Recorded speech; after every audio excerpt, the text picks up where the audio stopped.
Assalamualaikum warahmatullahi wabarakatuh. Perkenalkan, nama saya Jung Bisanti. Saya dari kelas PR 4405. Di video kali ini saya akan membahas tentang apa sih isu itu dan bagaimana karakter isu dan cara pengelolaannya. Kita mulai dari definisi isu dulu ya. Menurut Harrison tahun 2008, isu adalah berbagai perkembangan biasanya di dalam area publik. Jika berlanjut, dapat secara signifikan mempengaruhi operasional atau jangka panjang dari organisasi tersebut. Nah, menurut Prayudi tahun 2008, isu itu muncul ketika ketidaksesuaian antara pengharapan publik dengan praktek organisasi yang jika diabaikan bisa berdampak merugikan bagi organisasi tersebut. Selanjutnya, isu itu biasanya dimulai saat terjadinya perusahaan mengalami masalah, bisa dari masalah, terus juga mengalami perubahan, terjadinya peristiwa, dan kemudian munculnya situasi atau adanya kebijakan yang tidak sesuai dengan semestinya. Nah, sekarang kita akan membahas tentang jenis-jenis isu. Jenis-jenis isu itu ada 4. Yang pertama itu adalah isu fakta.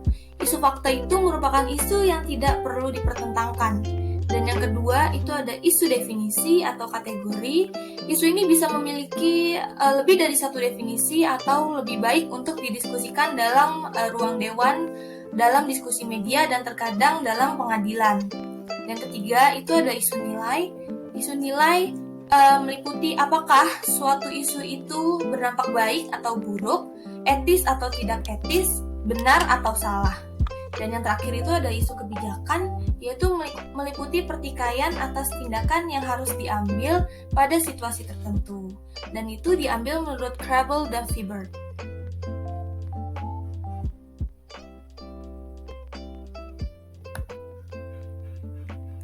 Nah, selanjutnya kita akan membahas jenis-jenis isu yang ada di eksternal. Nah, isu-isu eksternal itu merupakan mencakup peristiwa-peristiwa atau fakta-fakta yang berkembang di luar organisasi yang berpengaruh langsung maupun tidak langsung pada aktivitas organisasi atau perusahaan itu sendiri. Nah, jenis-jenis isu eksternal itu meliputi yang pertama itu ada isu hukum. Biasanya tuh hukum itu membahas contoh kasusnya yang merupakan kasus Omnibus Law. Terus yang ekonomi biasanya tentang penurunan harga mata uang di Turki. Terus ada industri, terus ada sosial tuh kayak seperti kasus bullying. Terus itu juga ada politik itu juga bisa seperti kasus pemilihan capres dan cawapres tahun 2024. Selanjutnya itu ada kebijakan. Isu eksternal kebijakan itu biasanya membahas tentang kebijakan tentang undang-undang atau seperti undang-undang ketenagakerjaan yang terbaru saat ini. Terus juga ada tentang teknologi itu seperti contohnya adalah isu tentang kemunculan mobil listrik, dan juga ada keamanan dan lingkungan.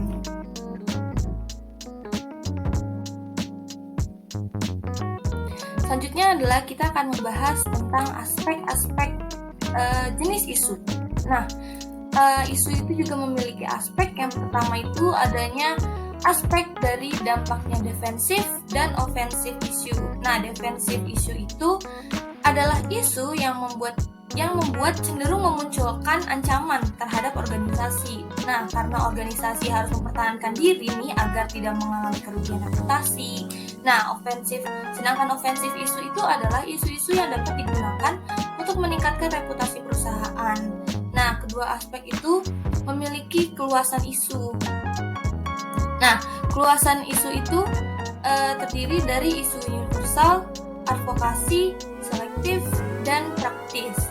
Nah, isu universal sendiri yaitu isu yang mempengaruhi banyak orang secara langsung. Isu universal ini bersifat umum dan berpotensi mempengaruhi secara personal. Dan sifat isu universal ini sifatnya lebih iminen. Dan yang kedua, itu ada isu advokasi. Isu advokasi adalah isu yang tidak mempengaruhi sebanyak orang seperti pada isu universal. Nah, isu ini tuh muncul karena disebarkan kelompok tertentu yang tidak mengaku representasi kepentingan publik. Isu itu bersifat potensial. Dan Yang ketiga itu adalah isu selektif. Isu selektif itu adalah isu yang hanya mempengaruhi kelompok tertentu. Bisa saja isu yang muncul berkaitan dengan kepentingan orang banyak, tapi hanya pihak tertentu saja yang terpengaruh oleh isu tersebut dan lebih memperhatikan isi dari isu ini. Dan yang terakhir adalah isu praktis, yaitu isu-isu yang hanya melibatkan atau perkembangan di antara para pakar. Itu menurut Harrison tahun 2008. Selanjutnya adalah bagaimana sih caranya mengelola isu, bagaimana caranya menangani sebuah isu yang terjadi di sebuah organisasi atau perusahaan. Nah, cara mengelola isu, yang pertama itu kita harus melakukan pengelolaan isu atau bisa disebut dengan manajemen isu. Nah, manajemen isu itu merupakan proses proaktif dalam mengelola isu-isu tren atau peristiwa potensial, eksternal dan internal yang memiliki dampak baik, negatif maupun positif terhadap perusahaan dan menjadikan isu itu sebagai peluang untuk meningkatkan reputasi perusahaan tersebut. Nah, cara yang kedua itu adalah dengan habis itu secara melakukan manajemen isu, kita seharusnya beradaptasi dengan perusahaan. Kita harus memiliki kemampuan beradaptasi dengan perusahaan agar dapat dibangun jika perusahaan memiliki pemahaman bahwa isu dan krisis dapat menimpa perusahaan dan oleh karenanya melakukan persiapan antisipasi atau preemptive strategy. Dan cara yang terakhir itu adalah jangan pernah berasumsi masalah akan selesai dengan sendirinya. Keadaan akan kembali normal dan perusahaan bisa beraktivitas seperti biasa begitu publik mencermati bahwa pihak manajemen perusahaan cenderung mengabaikan isu dan krisis yang terjadi dan mengambil sikap tidak peduli. Maka hal ini akan mempengaruhi persepsi publik dan selanjutnya merusak reputasi perusahaan. Oleh karena itu, kita harus ada hubungan yang baik dan sangat kuat antara isu, masyarakat, krisis, dan reputasi di perusahaan tersebut. Selanjutnya, ada proses manajemen isu. Yang pertama adalah mengidentifikasi isu atau issue identification. Isu dapat muncul karena adanya tren, perubahan, atau peristiwa. Oleh karena itu, identifikasi isu menjadi langkah utama dalam proses manajemen isu. Proses identifikasi memiliki tujuan untuk membantu menjaring dan memilih beberapa isu potensi untuk ditangani. Yang kedua itu adalah analisis isu. Analisis isu atau issue analysis sangat diperlukan pengetahuan data dan informasi untuk mendukung peranan manajemen. Jika data dan informasi yang ada saat ini tidak mendukung, maka perlu dikembangkan analisis situasi terhadap isu. Yang ketiga, itu adalah menentukan strategi. Nah, pilihan strategi perubahan isu atau isu change strategy option. Nah, dalam pemilihan strategi itu kemungkinan ada 4 respon yang terdapat di dalam isu. Yang pertama itu ada isu reaktif, yaitu responnya itu melawan perubahan. Selanjutnya adalah isu akomodatif, yaitu mengadaptasi perubahan, dan respon proaktif, yaitu mempengaruhi perubahan, dan respon interaktif, yaitu menyesuaikan diri terhadap perubahan. Yang selanjutnya itu adalah aksi isu. Aksi isu itu adalah merupakan sebuah action programming, yaitu manajemen itu harus menerapkan kebijakan untuk mendukung strategi yang dipilih. Tahapan ini menjadi standar untuk melihat dan mengevaluasi kinerja manajemen isu. Nah, penting banget nih dalam tahapan ini untuk mencermati bagaimana tim manajemen isu mengaplikasikan kebijakan manajemen isu organisasi dengan perencanaan strategi bisnis organisasi. Dan yang terakhir itu adalah mengevaluasi hasil atau result evaluation. Evaluasi itu diperlukan dan dibutuhkan untuk tim manajemen sebelum proses manajemen isu dinyatakan selesai. Evaluasi ini menjadi bagian paling penting dalam proses manajemen isu karena melalui proses ini tuh akan menghasilkan kesimpulan tentang gimana sih keberhasilan program dari isu yang sudah dilakukan oleh perusahaan. Selanjutnya itu adalah peran penting PR dalam manajemen isu. Seorang PR itu penting banget dalam Memanajemen sebuah isu. Nah, yang pertama itu keahlian PR itu dibutuhkan dalam memonitoring opini publik, membantu pihak manajemen dalam mengidentifikasi isu-isu yang beredar di tengah publik dan memiliki potensi untuk berkembang menjadi krisis yang dapat mengancam aktivitas perusahaan, sehingga pihak manajemen itu bisa membuat kebijakan yang mencegah isu berkembang menjadi krisis. Yang kedua, itu adalah PR mewakili dan memprediksi reaksi publik. Maksudnya adalah seorang PR itu mewakili kepentingan publik dan memprediksi reaksi publik terhadap keputusan pihak manajemen yang membawa konsekuensi bagi publik. Dan ketiga adalah mengumpulkan data dan informasi. Nah, keahlian PR itu juga salah satunya adalah mengumpulkan data informasi dari beragam publik. PR menjadi sumber informasi bagi pihak manajemen dalam proses pembuatan kebijakan yang menguntungkan baik bagi perusahaan maupun publik sehingga krisis dapat dihindari. Dan yang keempat, itu adalah PR harus mengkomunikasi dari perusahaan kepada publik. Nah, PR mengkomunikasikan keputusan perusahaan pada publik sehingga komitmen dan pengertian yang diperoleh dalam proses pembuatan keputusan merupakan aset yang berharga. Dan yang kelima, PR membantu proses adaptasi. Dan PR itu membantu perusahaan melakukan adaptasi terhadap lingkungan. Dan yang keenam itu melakukan analisis. PR itu juga harus bisa melakukan analisis manajemen isu dan krisis. Selanjutnya adalah contoh kasus.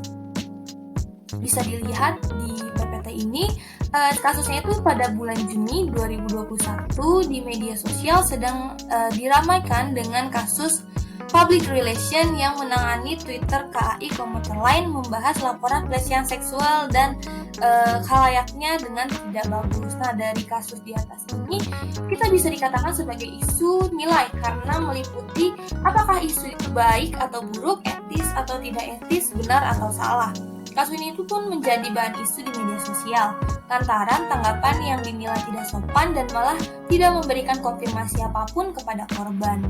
Nah, seharusnya dalam kasus ini, seorang public relation itu harus mampu bertindak melalui pertimbangan yang matang, rasional, objektif, penuh integritas dan tanggung jawab yang tinggi.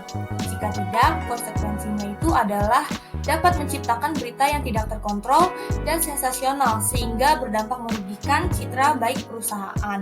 Nah, berita tersebut pun menyebabkan timbulnya kontroversi dan polemik yang berkepanjangan. Public relation harus berusaha menciptakan pola dan saluran komunikasi yang baik, dapat memberi arus bebas informasi sehingga publik merasa bahwa mereka selalu mendapatkan informasi yang dipercaya, serta memberikan publik suatu kesadaran akan keterlibatan pribadinya sehingga terbinanya hubungan yang solid dan harmonis. Nah, untuk kasus saat ini, KAI Komuter Line sedang berada di masa krisis.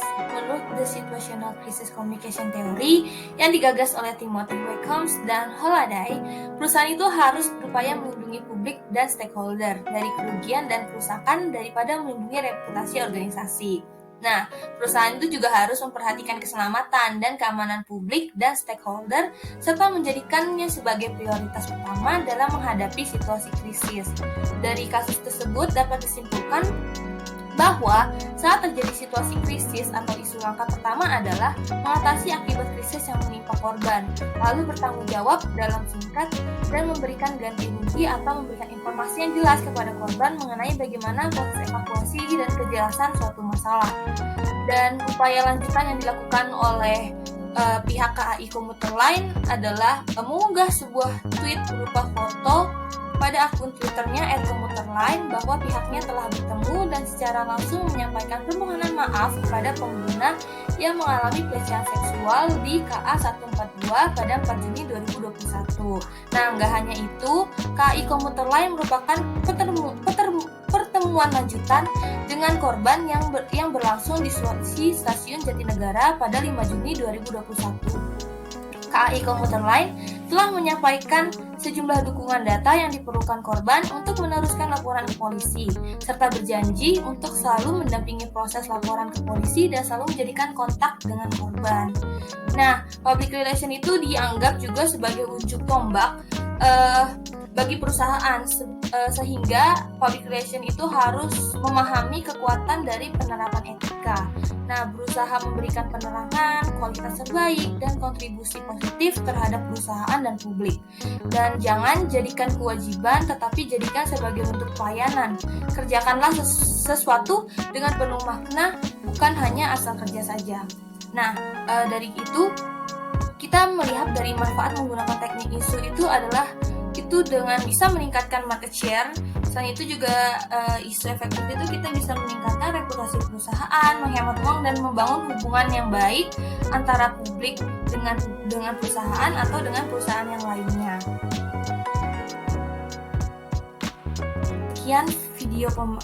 Sekian materi pemaparan di video saya.